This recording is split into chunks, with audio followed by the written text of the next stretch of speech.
Good morning, everyone. Welcome to this new live session from today. Very excited.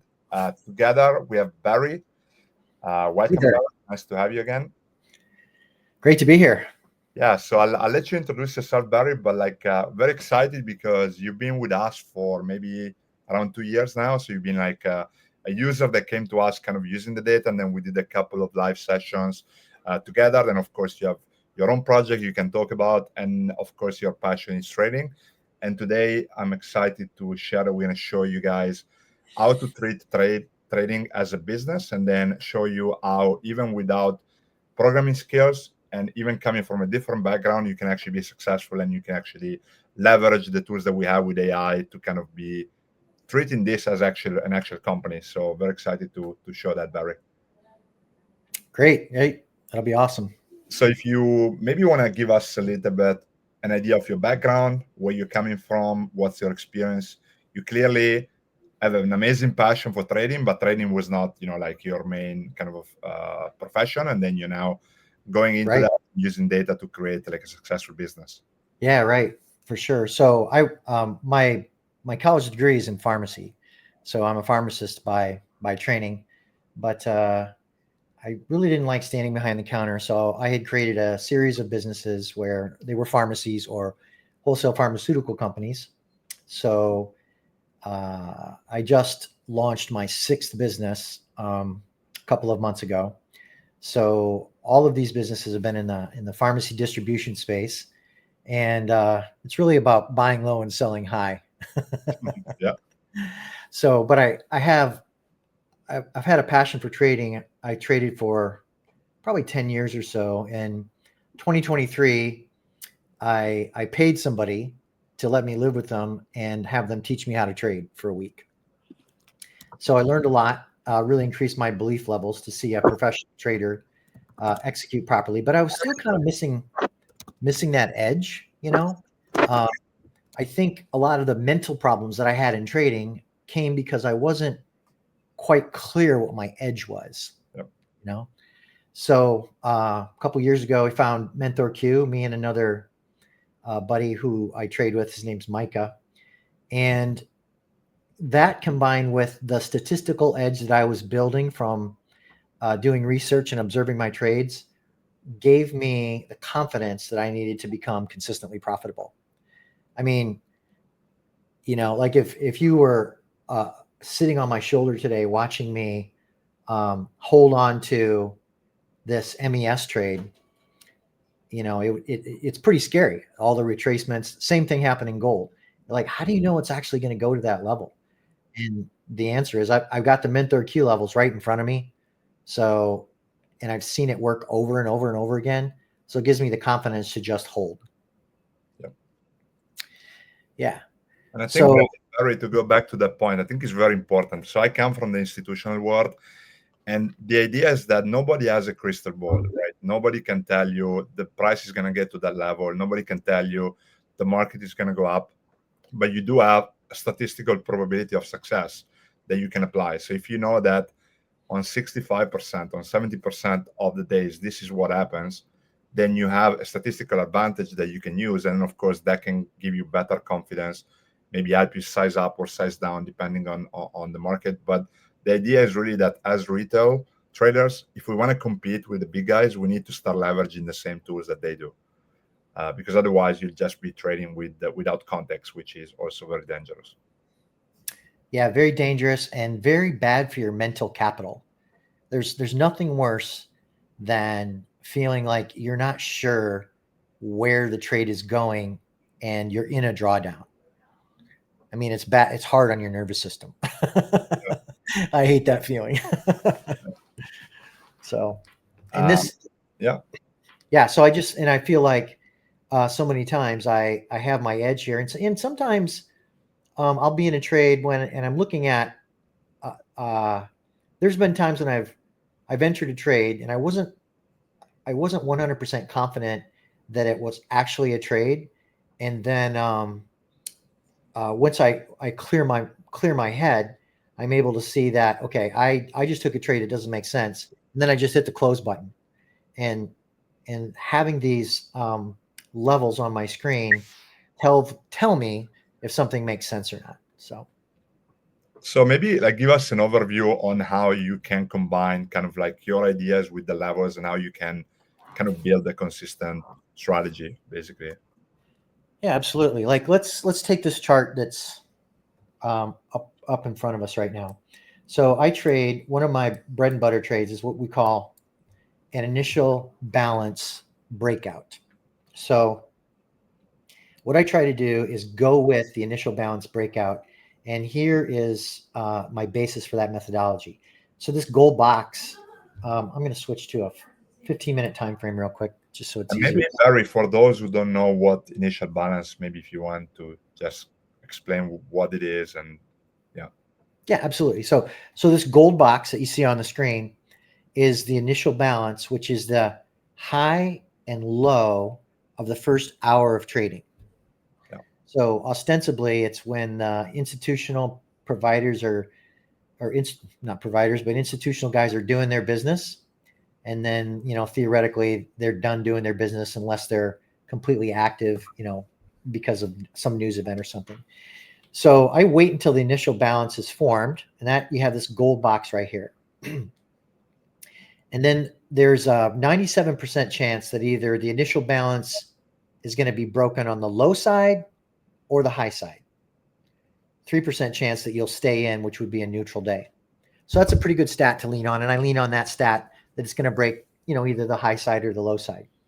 So today, I know that when it breaks, so there's two pieces of key pieces of information. And I'm going to tell you how I used AI to help me refine this particular trade setup. So I know that there's a 69% chance that if I break the initial balance low, it's going to go another 50% of that distance. So if this distance is 22 and a half today, so I know it's going to go at least another 11 and a quarter points. And that's this little line right here, which coincidentally is around this blind spot 7. So that's my initial target. Like I know it's going there if it breaks here. However, there's also another statistic that when the initial balance is broken, 67% of the time it retraces 25% of the distance. So there's some, and then it could retrace 50%, it could retrace, 75%.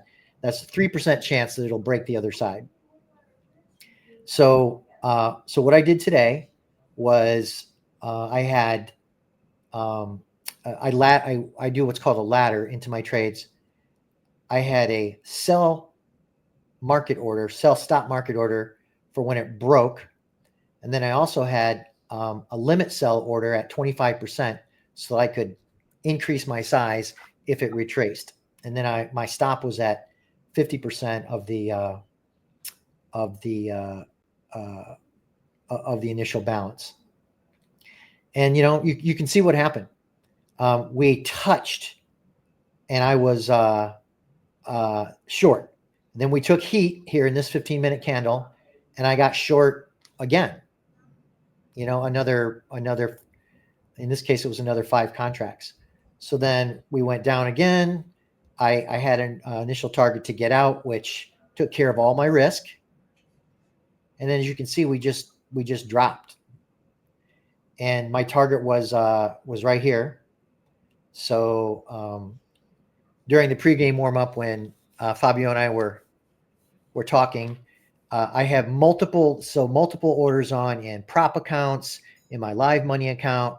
All these accounts all had the same orders, and Fabio and I are sitting here watching the screens, and you can hear it going, order filled, order filled, order filled. That's the sound of making money. Yeah. And it's a great feeling. So basically what you describe is your strategy, right? Your strategy is based on initial balance, but then you add a factor, which is the MenthorQ data, right? So how is the MenthorQ data helping you then? So your strategy looks already very successful, but then how can you actually add more confidence or more data to actually maybe get even a better hedge than the one that you have? Yeah, it's where the MenthorQ levels are positioned. And you know what I just realized? The gamma levels are not showing on here. Let's make sure we can see them. There we go. So, all right. Remember my strategy. There's a retracement of 25% that happens 67% of the time. Well, I also noticed there's the high volatility level there too. So I have my stop just above here because, when you're trading MenthorQ, the HVL level, there is a bunch of volatility that happens around here because the market makers are hedging to try to position themselves for whatever the next move is. So if it breaks that, well, then it's probably going higher, and it's a good thing my stop is going to be right there. But there's also a really good chance that if it breaks the other way, it's going to break hard. Yep. I know this. We know this from many lives, from watching the high volatility levels over and over again. This is a great level to trade against. So in my case, my strategy married exactly up with the MenthorQ levels. I mean, that's really cool. Yep. And it gave me a lot of confidence. And it also, helped me make an adjustment because I was like, okay, 25%, that's going to be about 6 points. So 6 points would have been here, but I gave myself a little more room because of the HVL level. Yep. And it's a good thing I did because I was able to get more inventory on more size and just have a better outcome on that trade. Yeah, and the same goes to kind of like the management and the profit taking, because, for example, now you see we are approaching that put support VRD, so that could also be an interesting level where, again, yes, the market could drop lower, but are you going to risk your profit, or are you going to make sure you get a great execution from a good trade that you already did at the beginning? Right. In fact, if we go to the NQ, yesterday I put this zone together. This was yesterday. And I don't know if you can see the words I have here. I said, this is a buy zone. I have tons of option support with the MAG 7. Well, today that disappeared. So yesterday there was a bunch of blind spots and other things here, but I wanted to keep that zone in place because I thought, if we retrace through that zone today, that's a great place for me to go long on the NQ back to call resistance. Yeah. So I'm watching the NQ for retracement back into that zone. I know we got put support down here. So that's a, yeah. This is what I would call, so this is another one of my setups. It's a fade. So we're early in the day, or first part of the day. We've had a really big, down move. We're getting close to put support. Now, if we're getting close to put support at like 3 o'clock, I would be a lot less interested. Yeah. But, we're getting close to put support. And here's what's going to happen. Just predicting this based on, MenthorQ experience in the past. We're either going to reverse somewhere off of this put support, and then there'll be a couple of candles that'll stabilize, and then it'll start traveling higher, and that's when I'll get long. Or we're going to blow right through put support. So that makes me a genius, right? You can either go higher or it can go lower. Sure. But that's the area of interest that we're looking at is put support. And so if it reverses off of it, that's piece one of confirmation that we're probably going higher. Then we get into this zone. That's where I'm going to be going long, with my risk being, that this other candle right here. But if it blows through put support, we're definitely going to 55, 24.55. And then all these, any price below is available. Yeah. Let's see, what are we down? Yeah, so we have another 150 points we could fall if it's going to be one of those flush days. but it probably, it's, for me, it's too late to go short because we've already traveled a good distance. And the exact same trade that I described on the MES is also available in the NQ. Yep. With even more favorable statistics, but I didn't take it because I was focused on the MES and trading a whole bunch of different prop accounts, and it was a little too much. But yeah, I love watching these levels because they really inform, what's going to happen for the day. And there's a couple of trading rooms that I trade in with friends, and they trade completely different styles than me, completely different. They have completely different edges. They use VWAP bands and things like this. And a lot of times I'll be calling out a trade. I'll be like, well, it's probably going down to 24,600. And they're like, how do you even know that? And it's not me. I'm just calling out the put support level. Yeah. Or I'll have people tell me, hey, I'm going short at the 2,500 level. And I'm like, that's good. That's a call resistance level. That's a great place to go short. Because this is another setup. I find that as price approaches call resistance, it bounces off and retraces. If it's a really strong day, then that's a great place to go long because you'll get a bounce off of it, and then it'll blow through it. And then once all those calls become monetized, the market makers have to buy the underlying to keep from going underwater. So that fuels more and more buying. And then you have these beautiful targets, above. Here's a confluence of blind spot 10 and GEX 4. You got a blind spot 3 and the 1-day max. Can give you a lot of confidence to just hold until those targets are hit. And if I can show a couple of other things also, let me open this up 1 second. I can show how you can then add more insights to that. So you're looking for a fade back, but on top of that, we can actually add to that our intraday levels. So what I'm seeing here is the 11:30 snapshot on QQQ converted to NQ. So you can see that we actually broke a very, very big level on QQQ, right? Which is a lot of option activities going on QQQ. Is like by far the largest technology ETF, which has a lot of like option volume. Yeah. So we broke through basically HVL all the way through put support, boom, all the way down here. And then when we look at the data, we can also look at the intraday levels, and you can see basically how strong this level here. This was a very big level to break, right? So this 595, very, very big level on QQQ. So this is a level that you should monitor. And then on top of that, we can actually look at, I don't know if you use this, Barry, but this is pretty useful to me, which is basically showing you how the intraday gamma changes from the start of the open, so at 9:35.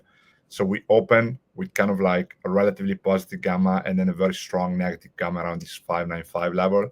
And then throughout the morning, we saw a lot of negative gamma piling up. So you see like that if you are thinking on going long here, you're probably on the wrong side of the trade, right? So if you have to monitor how this changes. And then kind of like we see something changing at around between 11 and 11:30, which is kind of like, where are we? Between 11. So it's kind of this kind of like bounce back here. And then from 11:30 to 12, we see a strong kind of like negative gamma position. And that's when we see basically this kind of move all the way down here. So what's the what is that level? I can't see it as well on the NQ. That what is that level? 695. 695. Yeah. 695. Okay, so that corresponds with my zone that I have. which is around Gex 5. Yeah. And so if I get a candle close in that zone, Yeah. that I'm going to go long for the fade, because Yeah. I'm thinking that based on what you just showed me, that's a great place for support. Yeah, sure. Yeah, it's kind of crazy how you still have to trade these. You still have to practice in order to get the confidence. Yeah. Because it kind of looks like it's too good to be true. When you look at the levels, like look at gold today. So I was trading gold in prop accounts and in my real account, and same exact thing happened. I've got my initial balance. It's smaller than average. The initial balance broke. Switch into a 3-minute chart here real quick. So the initial balance broke. I was short. It retraced. I got more short. And then it fell to the 2x level. And I'll see what MenthorQ level pops up here in just 1 second. Because that's where my targets were derived from. Hold on, they're refreshing.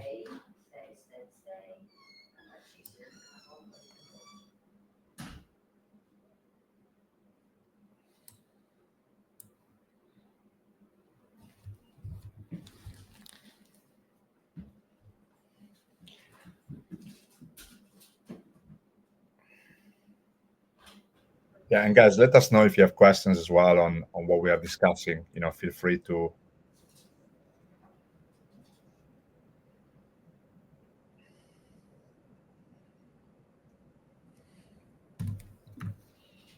Okay, thank you, Tim. So I love the levels. I just ended up struggling with them when we lost the spring volatility. We'll be using them again. This is nice. So yeah, I think Tim, yeah, it's it's been a tough year for everybody with all these, besides the market volatility, which is good for directional trading, but also these kind of like choppy moves that we've seen like last few weeks. We had like very low volatile kind of market, so that kind of like puts like pressure on traders, especially if you trade futures. It's not easy to trade these markets, but at the same time you need to be able to develop kind of like an edge and understand how the market moves. So adjust the strategy that works for you. So if you don't trade daily, you can actually use the data to trade weekly setups or option trade and so on. So that's my suggestion there.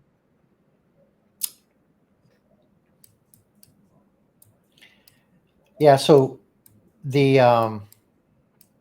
in my gold trade this morning, the blind spot 8 and the Gex were coincident with my strategy. My stop was right behind them. I definitely took some heat here. You can see from this candle, and it felt a little dicey, but then it continued to break. And then my initial target was halfway, and then my other target was the 1-day max. And I was out, and I had a great gold trade. So it's these targets can give you a lot of confidence.